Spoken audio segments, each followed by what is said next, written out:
welcome to another edition of Pathfinders, the podcast series from RBC Capital Markets that explores the fast-moving world of biotech and pharma. I'm Greg Renza, Senior Biotechnology Analyst here at RBC. I'm here today with Dr. Ted Love, President and CEO of Global Blood Therapeutics. It's a pleasure to have Ted, who joined GBT in 2014 to lead discovery, development, and commercialization of therapeutics in blood-based disorders with a focus on sickle cell disease. Dr. Love's travels span a multitude of organizations and clinical training. Dr. Love has been a staunch champion of meeting the medical needs of underserved populations throughout his career. Global Blood Therapeutics is at a pivotal juncture in the company's growth trajectory, having brought its first treatment for sickle cell disease to market. In this episode of Pathfinders, we're looking forward to getting Dr. Love's perspectives on leadership within biotechnology, guiding others amidst the extraordinary rate of change and innovation within the sector, but also managing through adversity and overcoming uncertainty. The COVID-19 pandemic is a real-time case study which amplifies his steady hand, focus on the end goal, and operating what is a mission-driven organization. Ultimately, we see Ted's approach infused by the theme of empathic leadership. It is Ted's ability to lead with empathy, in our view, that is a thread throughout his career, and the vision and execution at GBT to inspire others, get results, and realize the potential for therapeutics amongst the underserved population. We look forward to learning about GBT past and present, and also what is on the horizon for next generation treatments. Ted, thank you so much for joining us today. Thank you, Greg, for that very kind introduction. It is a pleasure to be here. And there's always an origin story. Yours is no exception. So what has made you passionate about a career in biotechnology? Well, I started out actually, Greg, with an interest in medicine, mainly because I was pretty good in science and math as a kid. And that led me down a career in medicine, initially with the idea that I'd go back to Alabama and practice care in the community that I grew up in. When I was at Yale, I began to be influenced that I should think about an academic career. That continued when I was at Mass General. But I was recruited by Genentech and thought that represented a really nice opportunity to leverage my background in science and medicine in a way that might produce innovative therapies. And that was a very good decision for me, even in retrospect. At the time of GBT in its early days, certainly at a time where I am sure you had a choice in where you could allocate your time and resources. What motivated you to join GBT, to actually establish that leadership role in order to take GBT as an early company to the next level? Well, one of the things I also remember well from my clinical training at Yale and then later at the Mass General is that sickle cell patients were very sad indeed. It was a sad situation because the patients were typically young, because sickle cell disease, unfortunately, for which you typically die fairly young. Our patients were almost always African American, and they were often poor. And the healthcare system, quite frankly, had not a lot of great therapy to offer them. And there was really a lack of enthusiasm to treat those patients. And I later learned there was really a lack of enthusiasm to invest in solutions to solve their problems. So when GBT came along to me, it really reminded me of all the things that I had not done. And quite frankly, nobody had been doing for these patients. And I saw it really as a call to action for me personally. I was retired at the time, so it really meant I had to go back to my family and raise the issue of whether or not me taking another full-time job would fit with them. And they actually ended up seeing it exactly the way I just described. And they felt that it would be really ideal for me to end my career by coming back and doing a stint to focus on helping sickle cell patients. That's fantastic, Ted. And that just reminds me of what underlies our discussion today is the concept and the essence of GBT being what is a mission-driven organization. And with that, a common theme that we see in how you manage others, drive for progress, and continue to innovate with GBT is the ability for you to lead with empathy, the concept of empathic leadership. I'm curious if you could comment a bit on what that means to you, but also reflect that on the end patients in mind, the end families in mind, to enable you to inspire others within your organization. Yeah, I think empathy is a very powerful emotion. When I cared for patients, I really did try to imagine that the patient I was caring for might have been my father, might have been my brother, might have been my sister or mother. And that did inform looking at these patients in a very different way than you might if you didn't really think of them as being part of your family. And I think that's a very high standard, by the way, to set. I'm not sure if every physician sets that standard, but I think if you do, it really is a great guiding light, because really what you're doing for that person is you're doing what you would want done for you if the tables were turned. Now, let's turn to Oxbrita. Oxbrita is GBT's first sickle cell treatment. Maybe give us some color on how it works and what impact it does have on patients and their families. So maybe we'll just step back to a very high level and talk a little bit about what is sickle cell disease. Sickle cell disease it's a rare, about 100,000 patients in total in the US. It is a genetic disorder, so people get sickle cell disease not from anything they do, but from the genes that were passed on to them by their parents. The reason the disease is primarily associated in African Americans in the United States is because it was largely brought into the United States through importation of slaves from sub-Saharan Africa. And the reason it was endemic in sub-Saharan Africa is that while the disease is a terrible thing to get, the trait, which is not the disease, but the trait is one copy of the bad gene, actually protects you from malaria. So in areas of the world where malaria was highly prevalent, this advantage of having one bad hemoglobin gene, one sickle hemoglobin gene, actually was a survival advantage. So that passes on in higher numbers. The problem is when two individuals with sickle trait have children, 1 out of 4 of their children statistically will get 2 bad genes. And that is the devastating condition known as sickle cell disease. So what is sickle cell disease? Well, it's a single mutation of literally one amino acid on the hemoglobin molecule. And the reason it is so devastating is that that mutation changes the charge on the hemoglobin. And by changing the charge on the hemoglobin, you make hemoglobin interact with other hemoglobin molecules, because all hemoglobin molecules have the opposite charge on them. So basically, you're imagining a magnet where initially there was not the opposite charge on a magnet, so they wouldn't stick together, and suddenly you inserted that opposite charge, and now the magnets began to stick to each other. So what GBT was founded on was the idea of, could we make a small molecule which could be formulated as a simple daily tablet that would bind to the hemoglobin and stop the hemoglobin from sticking together, because that is actually the molecular basis of the disease. And what we found very early on is that in very simple test tube studies, we could make molecules that would very effectively stop the hemoglobin from sticking together. We advanced on into animal studies where in mice that we genetically modified to have sickle cell disease, we could quickly, rapidly begin to reverse the phenotype of sickle cell in those animals. And as you know, Greg, when we went into humans, we replicated the same phenomena. We showed that we could very quickly begin to make sickle cell patients take on more of a phenotype moving towards sickle cell trait, where their hemoglobin goes up, their sickle cells are going away.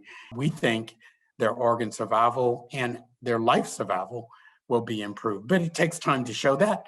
But that is the pathway that we committed to, and that's the pathway that we're still very much on. And it's amazing, Ted, how you tie the biology, but also the history to converge on what your mission is at GBT. And I'm curious, how do you scale that to a point where that view, that focus is ingrained in your company's DNA, especially in a field and in a sector where there is considerable reliance on third parties, on external stakeholders, and a challenge for you to maintain, I think, unity and rigor and determination within a single organization to get a drug like Oxbryta from essentially a test tube into patients' hands? Well, I mean, we're very intentional about all of this, Greg. Number one, we talk to ourselves about our mission and our commitment to deliver on our mission. We also, with a high degree of frequency, invite patients and caregivers into the company to meet with all of our employees to talk about their experience with sickle cell disease and even their experience using Oxbryta and how it has led to changes for them personally or for their patients if they're healthcare providers. We also make sure that when we're recruiting people that are committed to the mission of the company. So it's a full effort. We keep our mission front and center in everything that we do. You launched Oxbryta in the face of the COVID-19 pandemic. That's quite a great deal of adversity to encounter. What challenges did you face along that journey, either due to the pandemic itself or things that were exacerbated by the pandemic? Yes, Greg, you're absolutely right. And just to remind everyone, Oxbryta was approved in November of 2019. So COVID really had not hit the US. There may have been some cases in the US, but we were essentially unaware of it. So GBT did have almost one full quarter of a launch that was unimpacted by COVID. And actually, it was an extraordinary launch. We probably were on track to enroll approaching 2,000 patients. But in the last 2 weeks of the quarter, the pandemic was declared and patients literally stopped going to see their doctor. And of course, enrollments plummeted. Since then, patients have continued to be reluctant to see their doctor. We have supplemented with telemedicine and phone calls, but that has not been able to return the enrollments back to where they were before the pandemic started. So we've been essentially capped, and we've even had situations this year where sickle cell doctors have literally been diverted from the care of sickle cell patients to care for the terrible scourge of COVID cases that they were having in their hospitals and in their ICUs. So it's been highly disruptive, but we're very optimistic. And COVID-19 has given everyone a glimpse of how difficult it can be to deliver a treatment in such an environment, to execute on R&D, and also bring medicines to patients. So how do you ensure that a company like GBT is resilient through these tough times? Well, I think it does involve a lot of focusing on the mission. If you're committed to a mission, you're very reluctant to give up on that mission. And in fact, when you encounter adversity, rather than feeling sorry for yourself, what you do is you focus on how am I going to deliver on the mission despite what's going on. And that's exactly what we've done at GBT. We don't ignore the pandemic. We can't ignore it, but we do focus more on our mission than anything else. And so that actually guided us during the pandemic to say, we are going to quickly take our sales force, our field force out or interacting with healthcare providers. We don't want our people to be a basis of making a healthcare professional sick or making a patient sick. So our first step really was to protect patients, protect healthcare providers, and of course, protect our employees. That may not sound like it's focused on your mission, but if you think about the big picture, that was very much a mission-driven decision. But the next decision is to figure out, well, how do we still communicate? We need to communicate. So we quickly began to equip all of our people in the field with the technology and the tools to begin to communicate using other methods and other materials that didn't involve some of the things that we were prohibited from during the pandemic. So we've continued to look at the challenges presented by COVID and to quickly figure out how we're going to meet those challenges.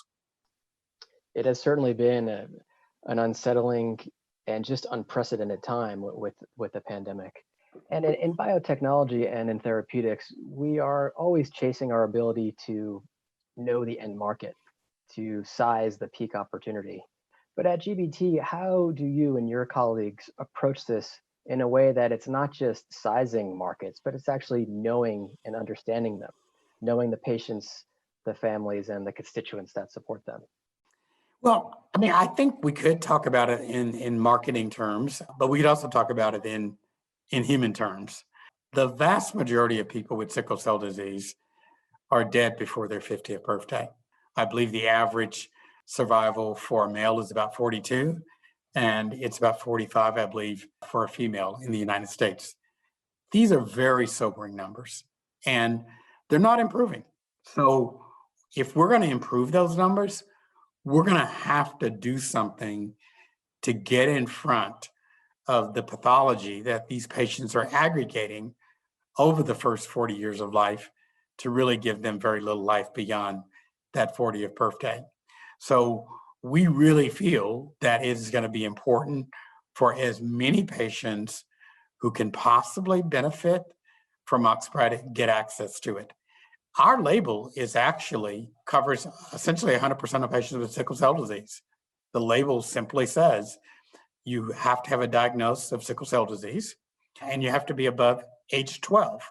And we're working very hard to reduce that age requirement, ultimately down to 6 months, which is roughly the age where sickle cell begins to affect you. The first 6 months of life, you're really protected by the fetal hemoglobin that you're born with. But after about 6 months, people begin to manifest complications of sickle cell disease. And our goal is to make the drug available to 100% of them. If only a third of the patients gained access to Oxbryta, we would be doing a tremendous benefit for those patients. And from a marketing perspective, obviously, it would be a very successful drug. But I like to think about it from the perspective of what proportion of these patients can we help? We know that you've been working on next generation therapies and even treatments that could rival the potential of one and done genetic therapies. Curious, Ted, if you could comment on what your hopes are for drugs and options beyond Oxbryta and how we would think about functional cure potential.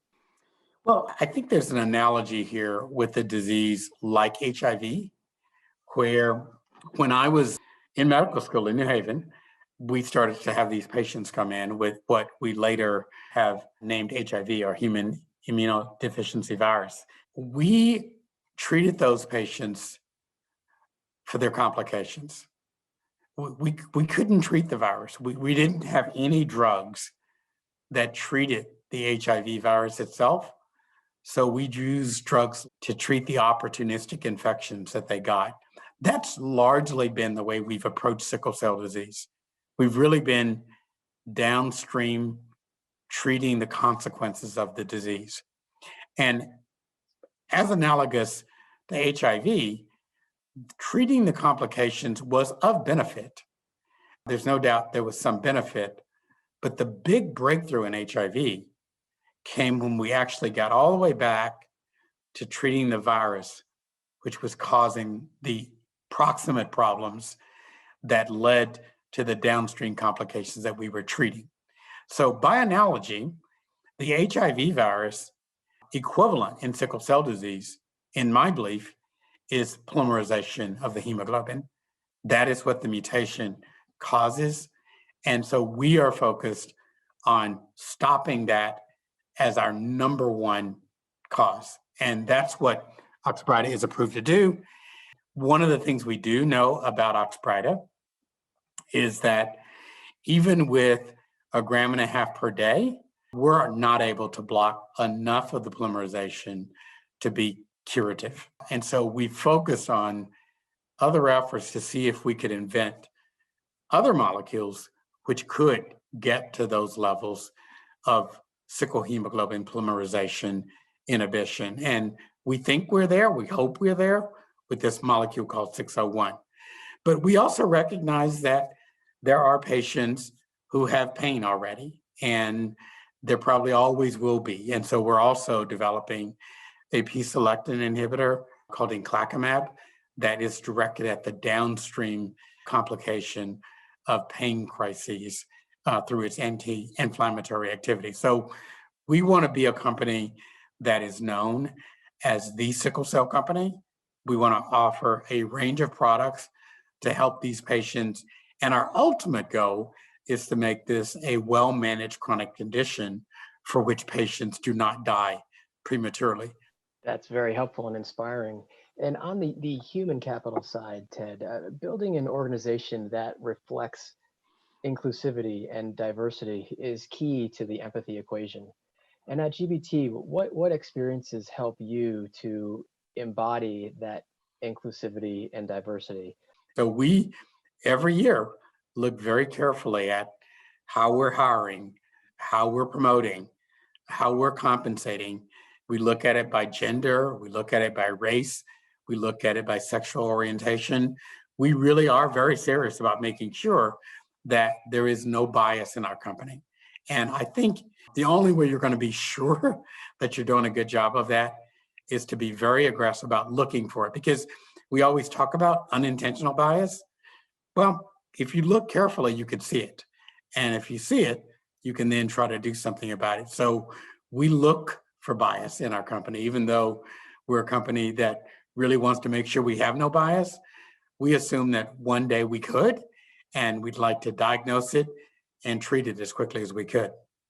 When you think about the future of medicine, what are you envisioning? Certainly, as therapies become more targeted, more impactful, and ideally more available to those who need them, what do you see as the future?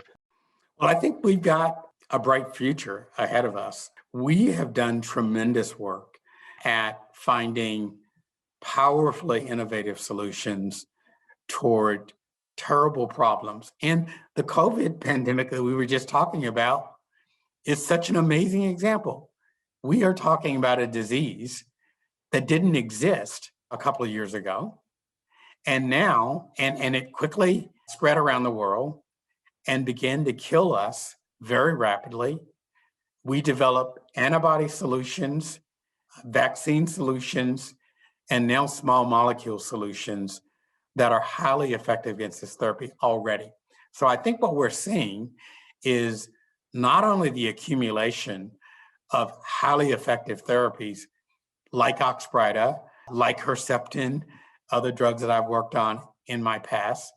Those drugs are going to become increasingly cheaper as we go forward, and they've lost protection, and they'll be more widely available, hopefully, all around the world. But we've also seen an industry which can pivot even more quickly and react to things. That's a fantastic case study where during the blight of a pandemic, there was a call to action, and the practitioners, care providers, developers, and even the biotech sector responded to such a call to action. Truly a unifying event to overcome what was quite a challenging time. Maybe in closing, Ted, as well as your interest in helping underserved medical populations, I know that you and GBT have established ways to give back to the community in more ways than just providing Oxbryta, especially with your foundation. Tell us about that. Yeah, I suspect, Greg, that we are the first company ever of this age and size to actually create a foundation, but it's completely compatible with who GBT is and who we're trying to serve. We are trying to be fundamentally philanthropic and mission-driven and patient-driven in our core. And we, again, want to make sure that we're delivering on that promise with the therapies that we discover, develop, and commercialize and/or give away. But we also recognize that some communities need financial assistance. They need people to show up and volunteer. They need mentors for their children or the people in their community. So GBT has committed to all of the above. And our foundation is something I'm very proud of, but it's simply one thing that we've done. We've also committed to funding a therapeutics conference every year that's focused on how do we actually innovate and change the care of sickle cell disease. I joined with a group of other leaders here in the Bay Area, and we created Life Science Cares. This year, we're probably going to raise over $2 million and give away that to charitable groups in the Bay Area that are doing work to help the most disadvantaged and the most underserved. And we're also showing up to donate, to help with vaccination, help with food insecurity. So we've really tried to show up in every possible way to show people that we are truly concerned with making the world a much better place. That's fantastic, Ted. And I think that's a great place to close. Dr. Love, I want to thank you for all of your insights into the biopharma sector today, your story, your vision and execution of GBT, and the concept of leading with empathy. Thank you, Greg. What else can we expect from our fast-moving industry as we start to close out the year and look beyond to next? We'll be keeping track right here on Pathfinders. Until our next episode, I thank you all for joining us. If there are any areas that we've covered today where you'd like more information, please don't hesitate to contact us directly for a more in-depth discussion, or visit our website at rbccm.com/biopharma. This is Greg Renza thanking you and signing off for now. This content is based on information available at the time it was recorded and is for informational purposes only. It is not an offer to buy or sell or a solicitation, and no recommendations are implied. It is outside the scope of this communication to consider whether it is suitable for you and your financial objectives. For disclosures, please visit www.rbccm.com/disclosure.